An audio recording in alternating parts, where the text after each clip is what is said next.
What's up, everybody? It is Matt and Greg here, back for another video. As you know, we're both former heroin addicts and we've been clean about 10 and 7 years. And we covered a video already on heroin withdrawal. In that video, we talked more about, I guess, what we experienced when we went through heroin withdrawal. This video, we want to talk more about how you actually don't have to really go through the withdrawal. I mean, when we got clean, I mean, like the time we actually got clean, we didn't really go through withdrawal, right? Yeah. So, I mean, there was many times where we tried to quit heroin where we couldn't, and we would go through the withdrawal, we would give in, you know, because withdrawal's horrible, and we'd be back in the cycle, and we did that probably 100 times. Oh, yeah. You know, it's horrible. But what finally got us clean, and we didn't have to experience withdrawal, we'll post all the videos below and talk more about this, was getting on maintenance programs. Yeah. So I'll let Matt start. What do you think the benefits of getting on a maintenance program are? Well, the big one is it kind of gives you a blueprint of how you're going to start the process, how you're going to, go through the process, and how you would eventually end the process with getting off of Suboxone or methadone or whatever maintenance program you decide to use. So it gives you almost a roadmap, and that's really helpful because I know that when Greg and I would try to just quit cold turkey or wean ourselves off of heroin or whatever plan we had, we were kind of just shooting from the hip with no idea of how we would feel or what we would do when we came up against a lot of stressful situations where you really want to use or relapse. And having and I did Suboxone as my maintenance program, having that program kind of lined up by a physician and in my case a psychiatrist, they were a team. It was nice because I had a structure to show me how I was going to quit. So yeah. If I ever felt stressed out, I was like, all right, just stick to this plan. Like you have this, it's working. You've made it this far. And again, like when we were just quitting dope, I would just be hurting so bad 3 days into it. There was no light at the end of the tunnel. I didn't I didn't have anything to fall back on, like Suboxone.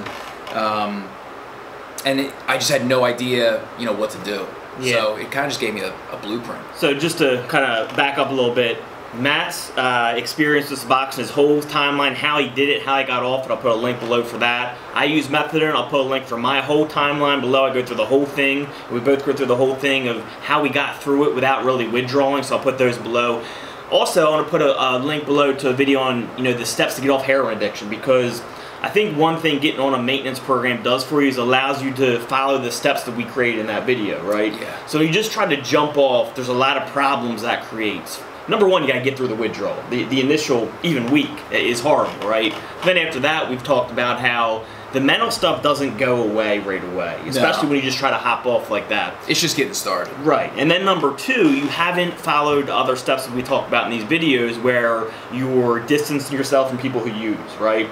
So if you jump off, likely you haven't gotten rid of other people who use in your life, right? It's not like you just stop using, those people are gone. When you join a maintenance program, when you get on a maintenance program, it's a lot easier to kind of get used to living without heroin in your life, right? Whereas with heroin, you jump off and a week or two, you get through the initial phase, but then you still have all the same people, you still live the same lifestyle a lot of times, and it's easy to jump right back into it. I mean, wouldn't you agree to that? Absolutely, yeah. The chances to slip up are a lot easier. So Greg and I, for instance, one of the biggest catalysts to us finally getting clean, I think, was us kind of ending all contact and communication with each other. We were best friends for a long time.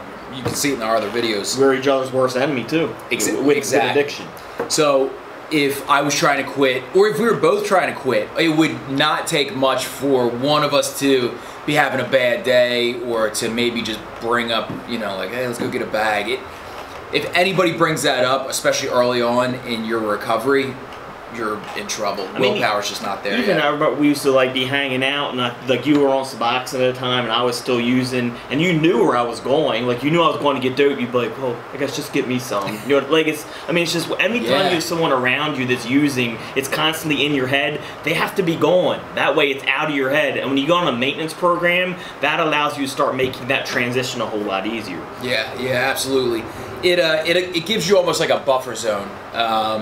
Between you and the your drug of choice, heroin we're talking about for Greg and myself, and from those people, it's just you almost know that it's not going to be a good situation to put yourself in while you're on this maintenance program if you're still running with the same crowd.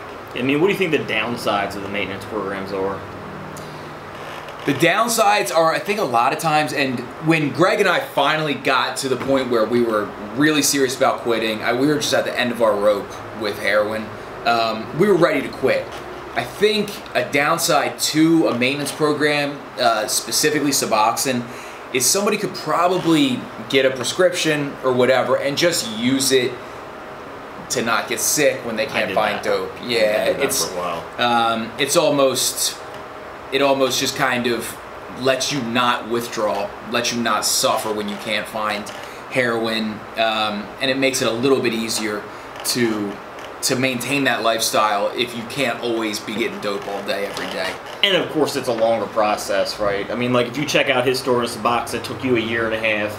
With me, for methadone, it took me two and a half years to do my weaning. And again, full timelines are below. So, I mean, it takes time, but I think it's a lot more, the success rate's going to be a lot higher because of the things we talked about earlier. You know, you distance yourself, you're getting used to a life of being sober, well, somewhat sober, at least away from heroin, and you can kind of get used to that new lifestyle. You know? Yeah, I 100% agree with that. And it's all relative on the time thing because, you know, I guess, and I've never found much success with this when I was trying it, but if I just quit cold turkey, I don't know, maybe I got like a week at the most, yeah. And it would just be overwhelming, and I would relapse. So I think without Suboxone, for me, I'd probably still be doing that. Yeah. And just so to note, what happened with me with Suboxone is, like Matt said, I would use it as a crutch. So basically, I would take it for a little bit, and I'd be sober for a week. But like, well, I haven't used it in a week. I can control it. I'll do it one more time. I got my Suboxone, and then it would just steamroll, right? I'd be right back into the cycle. So eventually, I was like, all right, well, the Suboxone isn't working. Let me try methadone. And the good thing about methadone is it's a stronger blocker, right? So I would do the same thing where I would take my methadone and I would try to use again. I'd be like, fuck, man, I'm not even getting high. Eventually, I was like, you know what? Like, why am I still using when I'm not even going to feel it? So eventually, I did make the transition where I just stopped using it altogether because it wasn't worth it. And I was like, what the fuck am I doing? You know, I'm taking methadone to get off this stuff, and I keep trying to mess with it. So that's why I think methadone is a stronger blocker, but I think it's a little harder to get off, you know. I've never ingested any methadone, but that's definitely what we hear from a lot of people who have gone through that route. Is it's really difficult to get off of. Where for Suboxone, you can see it's, you know, some people have a stronger, I think, psychological connection to Suboxone than others, but it's not that difficult to get off of. If you have a decent game plan set in place, you're fine. You know what? We did a previous video. It was one of the first videos we did, and I was talking about methadone, and I was saying, you know, I've trouble recommending because it's so hard to get off. And I was thinking about that, and I'm like, it wasn't that hard for me to get off. Like, I think I'm just saying that because everyone says it. You know what I mean? Yeah. And I think that people need to get it out of their head, that kind of mindset. This is so hard to get off. Luckily, my personality, luckily for me coming off methadone, my personality is, if you're telling me I'm not going to do it, watch me fucking do it. You know what I mean? So luckily, that's my personality.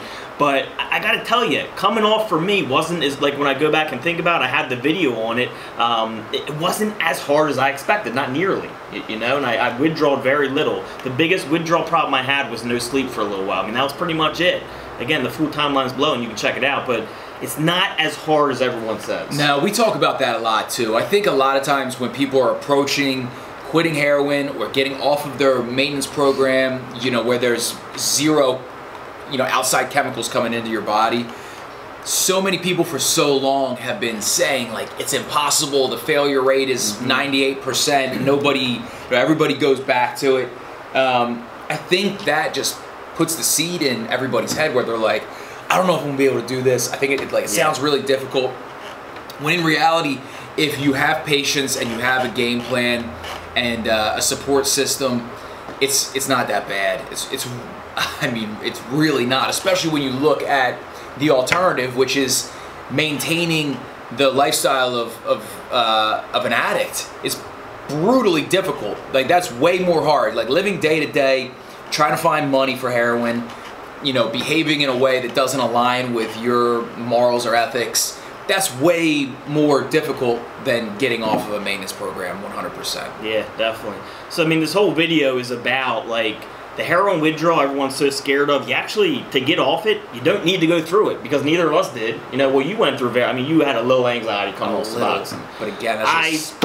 I guess I had some problems sleeping, which I guess you could call a withdrawal symptom. But for me, I'm comparing that to heroin withdrawal. Like, I'd be sick, throwing up, legs aching, not being able to sleep at all. Like, just that everyone knows what heroin withdrawal feels like if you're watching this video. That horrible death feeling. It's the flu on steroids. I couldn't sleep a little bit. I was like, fuck, really? Like, I'm getting away with fucking murder here. Yeah. Like I was, actually, I made a forum post as I was coming off methadone. I was down to 1 milligram. And I was so confused. I was like, am I going to start, like, feeling really bad withdrawal symptoms when I go from 1 to 0? Because I was really scared about what was going to happen. I went from 1 to 0, and it was like the same thing. It was like a little bit of no sleep. I was like, fuck, I got all scot-free. Yeah.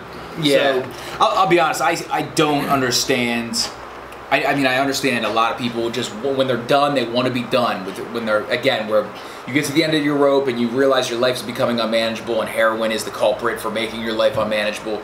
People just want to cut ties with it and not be dependent on anything. Yeah. But it is so fucking hard to do that, and it is painful just going cold turkey. I don't understand why people wouldn't take a maintenance program, especially Suboxone. I mean, again, I don't know about methadone.